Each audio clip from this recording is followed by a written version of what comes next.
All right, last question. Where do you see the FWA being 2 or 3 years from now, in an ideal world and realistically? In an ideal world, I mean, I don't just want to focus on. Can I just sort of be a bit broader? Yeah. I see the FWA being an important part in a puzzle that's finally had all the pieces put in the right places.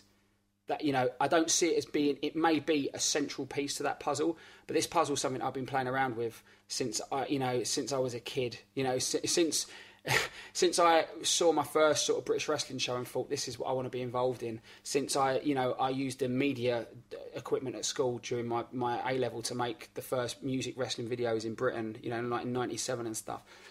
Since I started bringing imports in when no one else was doing it or using a forum, all these tools and all these assets and all these resources. And I'm not just talking about equipment, I'm talking about people, I'm talking about venues, markets, like people in different industries that, like, you know, Jonathan Ross, who's a massive wrestling fan, who's not been tapped yet. We're finally getting to a point where it can all come together. And I can't tell you where I see it being. I tell you, I guess you said in an ideal world. In an ideal world, wrestling is respected and appreciated as an art form, as a form of entertainment, and also as a sport. You know, like I said, a synchronized swimming can be a sport, at least a martial art.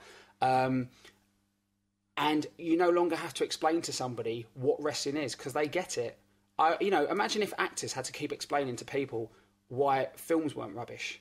Like, it's really, you know, because I believe in wrestling. I believe in wrestling more than I think I know that my belief in wrestling cannot be second to anybody else I've met. I'm not saying I'm better than everyone. I'm saying I couldn't believe in wrestling more than I do. If I didn't, I wouldn't have committed myself to it so much. So I think if it goes the way it's meant to go, the only thing my mum once said to me, the only thing you've ever been faithful to in your life is wrestling. And I'm at a point, I'm 30 this year, and I'm starting to change a lot of my old habits. Bear in mind, like, a lot of people, you know, by the way, you know, I think it's important we say in the last couple of minutes, I'm not saying in any way, shape or form that I am innocent of all these charges. I have been a dick, right? But I was one of the boys. I was a boy when I got into being around the boys. My first male role model made me take amphetamine and injected me with steroids before I'd even reached 18. Like, of course, that's all I've known. Like, it's very hard to evolve as a human and as a person when that's all you've known. You've never known anything else. I mean, it's like, you know, to even get to this point at 30, I mean, look at Ric Flair. How unevolved is Ric Flair? You know, and that guy, you know, he's nearly 50, or is he 50 yet? Nearly 60. Nearly 60, right? Okay. So, you know, I've not done too bad, but I'm not saying I'm innocent, man. And I feel more bad about stuff that I've done than, I'm not saying all people, but a couple of people that I have bad. I think, man, I shouldn't have done that, and they've come back to me since and said, oh, you know, I'm not pissed at you over that or whatever, but yeah, I constantly feel bad about it. But that is why I'm striving to be better with this stuff now. And if I can leave, like it says in my book, you know, life's all about echoes, right? And if I can leave positive echoes myself, then that's awesome. But even if I help FWA start on the way to make, just like Dino did with me, you know, Dino's echoes that he left really helped make the FWA become something special. And everything that I do now is a result of the work he put in. If I just help FWA in the right direction and I end up working, you know, I have an ashram in, you know, in Mumbai or somewhere, like whatever, it doesn't matter because I know that it came from a good place. And so I think I know what wrestling can be. I just hope I can contribute, and I really mean that. It's not just being corny. I hope I can contribute in some way to making it get there, because I can see how big it could be, and I just think the world's at the point now it's ready to see it too. Alex Shane, thank you for joining me. Thank you.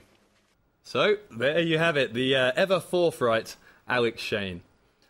Now, as ever, if you have any reaction to that interview, send it through to us. The email address again, radio@fwauk.com. We will read out as many of your views as we possibly can. Before I go, let me remind you about Sunday the 2nd of August in Broxbourne. As I said at the start of the show, it's just 2 weeks away.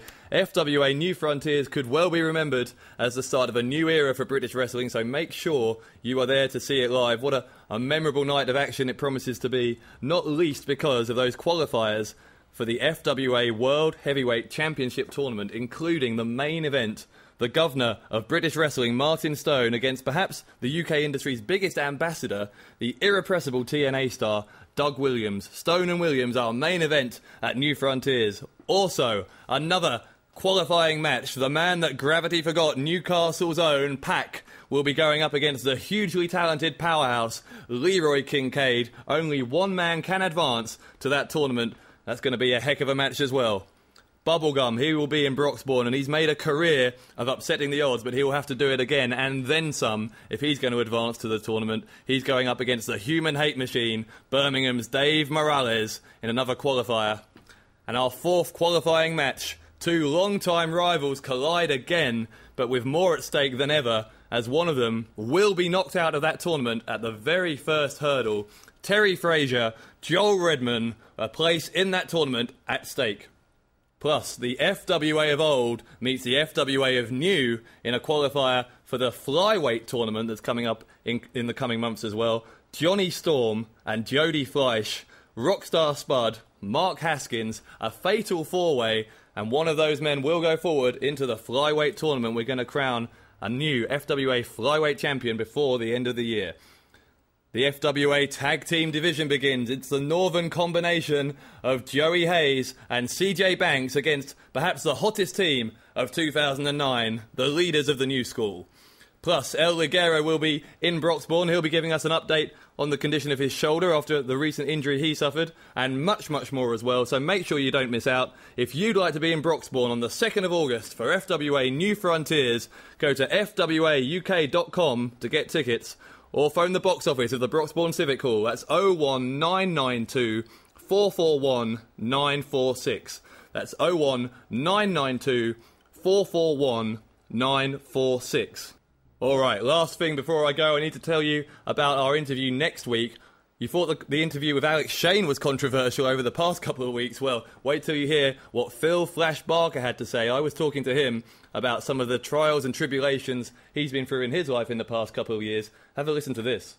I just took more and more and more steroids. I didn't care, you know. I mean, I even took horse steroids. I was taking growth hormone, everything, you know, because it was a case of my mind wasn't my mind was in control, but I wasn't in control of what I was doing. I just did not care. You know, they say I was very lucky because at that time I'd suffered a minor heart attack. I'd be crying. I'd literally be crying my eyes out with the pain in my knees. I was doing copious amounts of cocaine and it was silly. You know, I was really, again, I got to this point where I wasn't a particularly nice person on it. I went spiralling out of control into depression, absolutely spiralling. When you're thinking about going to bed and not waking up in the morning, you know you've hit rock bottom. It is an unbelievable story. You will not want to miss this interview. Please tune in next week. I'll see you then. This has been Dave Bradshaw, and you've been listening to FWA Radio.